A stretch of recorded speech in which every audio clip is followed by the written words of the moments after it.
मैं इसका house band हाँ। अच्छा हाउस बैंड हो तुसी ਸਾਵਨ ਨੇ ਮੇਰੇ हाँ जी ਦੋਸਤ ਨੇ बचपन का दोस्त है ਤੁਹਾਡਾ ਦੋਸਤ ਹੈ ਤੇ ਮੇਰਾ ਵੀ ਦੋਸਤ ਹੀ हाँ ਉਧਰ ਨਾ ਜਾਣਾ ਇੱਥੋਂ ਸ਼ੁਰੂ ਹੁੰਦਾ ਰੌਂਡ ਲਵਾਉਣਾ ਇੰਜ ਉੱਥੇ ਆ ਕੇ ਗੱਲ ਕਰਦਾ ਪਿੰਡ ਦੇ ਵਿੱਚ ਨਾ ਔਰਤਾਂ ਇਹੋ ਜਿਹੇ ਮੁੰਡੇ ਨੂੰ ਵਹਾ ਕੇ ਕਹਿੰਦੀ ਹੁੰਦੀਆਂ ਇਹਦਾ ਪਿਓ ਟਰੱਕ ਥੱਲੇ ਆਇਆ ਜੇ ਵੇਖ ਲਓ। ओए मेहमान है मेरा ਉਹ ਸੱਚ ਮੈਂ ਇਹਨੂੰ ਕੁਛ ਕਿਹਾ चलो उत्ते चलो ਬਦਤਮੀਜ਼ ਸਾਰੀਆਂ ਸੀੜੀਆਂ ਟੋਟੀਆਂ ਜਿਸ ਜਿਹੜੀਆਂ ਲਈਆਂ ਤੁਸੀਂ चलो चलो तुसी उत्ते चलो ਚਲੋ जाओ कोई खाना शाना खाओ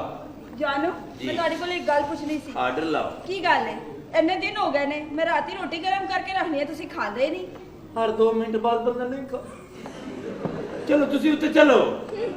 ਚਲੋ ਚਲੋ